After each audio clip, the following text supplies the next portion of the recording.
Bonjour à tous les auditeurs et auditrices de vipradioonline.fr, la radio numérique de l'association RVPB.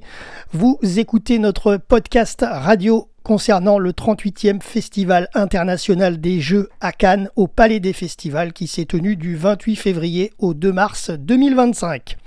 Alors cette année, le FIJ, comme on l'appelle, le Festival international des Jeux, a encore une fois de plus confirmé son statut de rendez-vous incontournable pour les passionnés et les professionnels du jeu de société. Organisé par le Palais des Festivals et des Congrès de Cannes, cet événement était en pleine expansion cette année et a marqué une année record, aussi bien par son influence que par son rayonnement international. Alors le FIJ a enrichi son offre au sein du Palais, puisque cette année, il a augmenté sa surface d'exposition de plus d'un tiers par rapport en 2024. On l'a bien vu, nous, en faisant notre reportage. La terrasse du Palais était accessible, etc. Et donc, on est passé à 60 000 m² d'exposition. Donc, nous y sommes allés personnellement une après-midi, dimanche 2 mars. Et je peux vous assurer que les 4 heures de tournage, d'enregistrement, de reportage pour faire ce podcast ont été très courts. Surtout quand on commence à taper un peu le carton et à jouer à certains jeux de société, comme vous les voyez en photo. Nous avons joué à ces différents jeux et je peux vous dire que le temps était très très rapide. Alors justement, ces 60 000 m² d'exposition, alors ça commence par extérieur avec le parvis et la plage qui ont été transformés, même ça comme chaque année, en espace d'animation, d'exposition et de tournoi. Le village du festival s'est agrandi. Cette année, il a pris de la hauteur depuis le toit du Palais des Festivals. Quand c'est le festival de Cannes, cette terrasse, elle sert à faire les photocalls normalement, pour photographier les célébrités, les stars, les internationales, etc. Donc, voyez, à cet endroit-là, il y avait le labyrinthe géant inspiré de Alice au Pays des Merveilles, Alice au Pays des Jeux, sur cette belle terrasse. On va en parler de ce labyrinthe, parce qu'on l'a fait, nous. Voilà, on va en parler dans quelques minutes. Et il y avait aussi l'espace pour se restaurer avec les food trucks sur la terrasse. En extérieur, il y avait d'autres développements encore, comme donc la plage, le parvis, avec des espaces tout publics. La sélection des As d'Or 2025, on va en parler des As d'Or. Il y avait les stands spécifiques aux As d'Or, donc vous pouviez jouer aux jeux de l'année, aux 4 jeux de l'année, les best-sellers, les tournois, des expositions et des dédicaces. En intérieur, on retrouvait les halls d'exposition basiques, on va dire, lambda qu'on trouve chaque année, donc le -1 du Palais des Festivals, le 0, ensuite la rotonde avec la rotonde Les Reims au niveau 1, voilà, qui continuait aussi d'accueillir les jeux de rôle, les wargames et les figurines, tous les jeux enfants, famille, tout public, initiés et experts au niveau -1 et 0. Et dans les étages du Palais, cette année, il y avait notamment des conférences. On va en parler un petit peu après, on n'en a pas fait, mais voilà. C'est pour ça que cette surface d'exposition a largement augmenté. Tout a été pensé vraiment pour vous permettre de vivre pleinement le festival des jeux, le temps d'une journée, ou voire même certains, j'ai discuté avec certains du public, et les gens venaient sur 2 jours. Nous, vraiment, on l'a fait sur une demi-journée, et c'est vrai que c'est très court. Alors justement, quelques chiffres clés de cette année 2025, 60 000 m² donc d'exposition, plus 33% par rapport à l'année dernière, 110 000 entrées, plus 30% aussi par rapport à 2024. Rappelons que le billet adulte, ça démarre à 6 € et c'est gratuit pour les enfants. 5 000 professionnels, 1800 compétiteurs de plus de 40 nationalités, 350 stands, plus de 400 auteurs de jeux, plus de 400 journalistes et influenceurs accrédités et qualifiés, et 4000 visiteurs au Festival Off. Alors, évidemment, le FIJ sans les As d'Or, ce n'est pas le FIJ. Autrement dit, donc, il y avait dans une ambiance festive, la cérémonie 2025 et ce palmarès de l'As d'Or des Jeux de l'année. Il y en a 4, vous allez voir. Donc, cette cérémonie a été orchestrée par Daniel Morin, chroniqueur de France Inter, d'ailleurs, radioconfrère professionnel, bien entendu, qui a orchestré avec humour cette cérémonie cérémonie depuis le grand auditorium. Mise en scène soignée, suspense, émotion ont rythmé cette grande célébration du jeu, saluée par un public de 2300 spectateurs qui ont ovationné l'un des auteurs sud-coréens qui a remporté l'As d'or jeu de l'année 2025 avec son jeu Odin, c'est Yohan Go. Voilà, mais aussi Jérôme et Émilie Soleil, auteurs du jeu lauréat Opération Noisette. Voilà, donc justement, je vais vous donner le palmarès 2025 de cette cérémonie, donc qui a récompensé les meilleurs jeux de société édités et distribués sur le marché français au cours des 15 derniers mois. Et il y avait 4 catégories, voilà.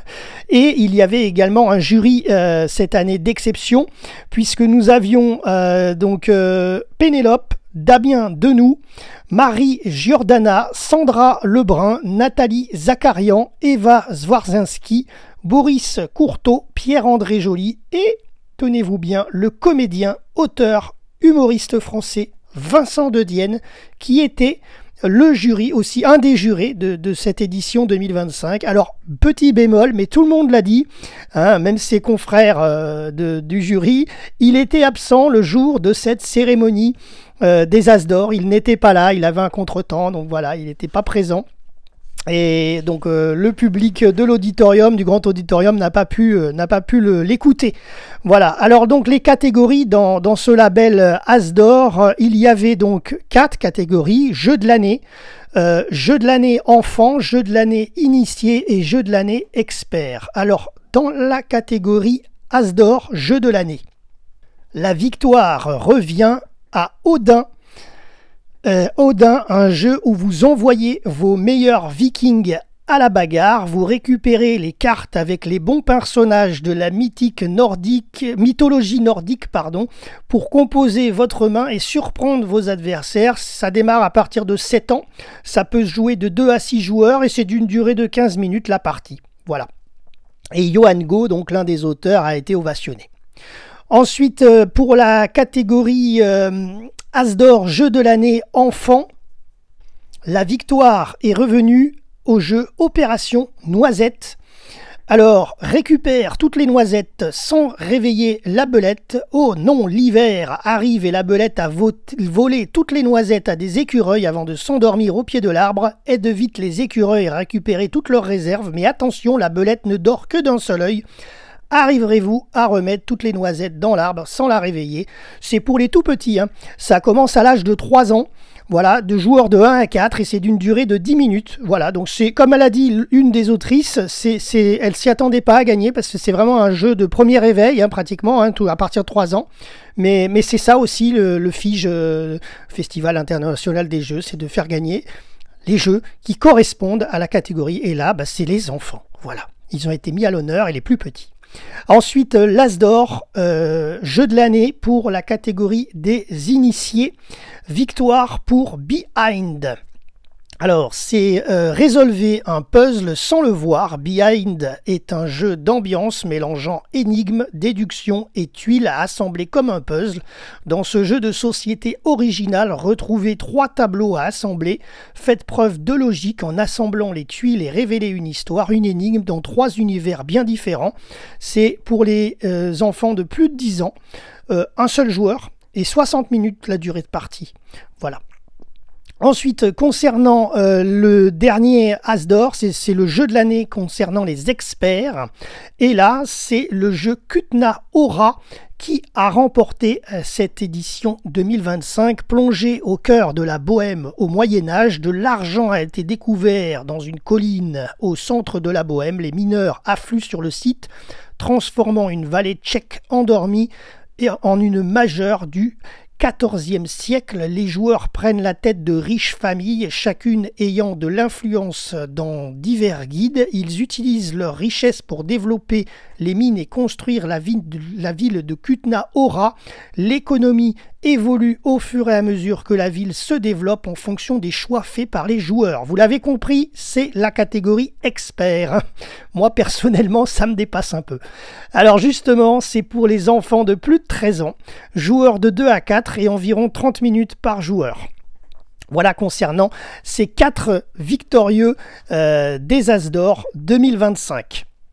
Alors durant ces 3 jours de festivités, 12 conférences et débats étaient organisés ainsi que des tournois pour petits et grands. Durant notre reportage, notre équipe média RVPB a pu tester quelques jeux que vous avez en images dans notre verbatim.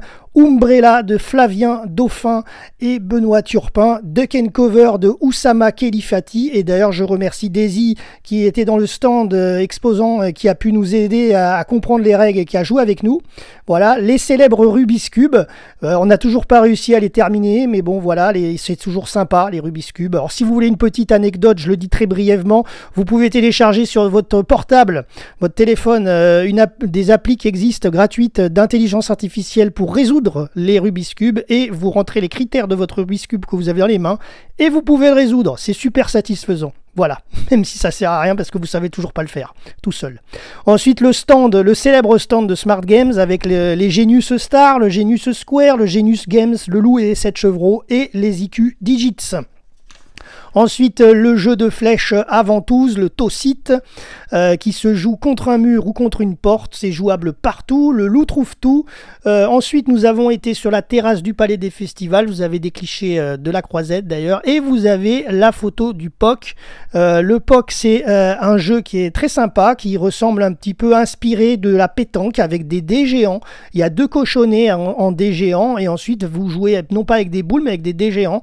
Enfin, géants, ils sont à la taille d'une main à peu près. Et comme ils sont carrés, eh bien vous jouez un peu comme on pourrait dire à des boules carrées, même si c'est pas des boules carrées puisqu'un championnat du monde existe à Cagnes-sur-Mer, donc on va pas leur faire de l'ombre, mais voilà, donc c'est sympa parce que même quelqu'un qui est nul en pétanque, eh ben il peut gagner au POC, voilà. Et ça sortira dans quelques semaines, ce jeu, je pense avant l'été, mais j'ai plus la date exacte, voilà. Ensuite on a joué au labyrinthe d'Alice au Pays des Jeux, sur la terrasse du Palais, 400 mètres carrés de labyrinthe, alors il fallait enquêter, résoudre des énigmes, il y en avait 6, interagir avec d'étonnants personnages inspirés d'Alice au Pays des Merveilles. Alors malheureusement, nous, si on n'avait pas voulu nous laisser sortir, on serait resté encore là-bas parce qu'on n'a pas réussi à résoudre les 6 énigmes de ce labyrinthe. Il nous en manquait 2. Et donc on n'avait pas la phrase fétiche pour sortir, mais heureusement le garde diagonal a bien voulu nous laisser passer, même s'il faisait un peu la tête, mais bon voilà. Donc non, c'était assez compliqué, pourtant on avait le niveau famille, mais même le niveau famille, il y avait initié expert, mais il n'était pas simple. Il faut avoir l'habitude des chasses au trésor quand même. Ensuite, le jeu Star Wars, l'ère de la rébellion par Edge Studio, le jeu de loi de Cornebidouille, les sortilèges de Verte, le Django, jeu de cartes très sympa. D'ailleurs, sur le stand, vous pouviez boire un petit verre aussi sans alcool. C'était des liqueurs de banane, donc sans alcool, mais très sympa, au sucre de canne. Le jeu Disney Lorcana. Nous, personnellement, à la rédaction, on a eu une petite préférence pour certains jeux du stand Smart Games, comme les IQ Digits et le Genius Star, ainsi que le Genius Square. Voilà, ça remplace un peu, vous savez, les solitaires qu'on avait avant, les petits jeux de voyage. C'est un peu pareil, Smart Games, vous pouvez jouer tout seul. Le jeu de loi du coin-coin, pas de le jeu du coin-coin, du canard, le Duck and Cover, très sympa aussi, jeu de cartes. Et le jeu Django, jeu de cartes aussi, très sympa. Voilà ce qu'on peut retenir. Ensuite, donc, on va conclure ce podcast avec cette sélection donc 2025 qui a mis en lumière cette créativité, l'innovation et les valeurs universelles du jeu de société. D'ailleurs, le public était bienveillant parce qu'on a même joué avec des gens qu'on connaissait pas. Donc c'est aussi ça l'univers du jeu de société, c'est très sympa. C'est aussi la mission du Palais des Festivals, c'est d'accueillir le public durablement. Voilà, d'accueillir durablement le monde. Le rendez-vous est déjà pris dès 2026, fort de cette 38e édition. Les dates sont déjà là pour l'année prochaine. Rendez-vous donc au Festival international des jeux du 27 février au 1er mars 2026. C'est tout. Merci à tous de nous avoir suivis. C'était Jérôme pour RVPB, vipradioonline.fr et à très bientôt pour de prochains reportages découvertes.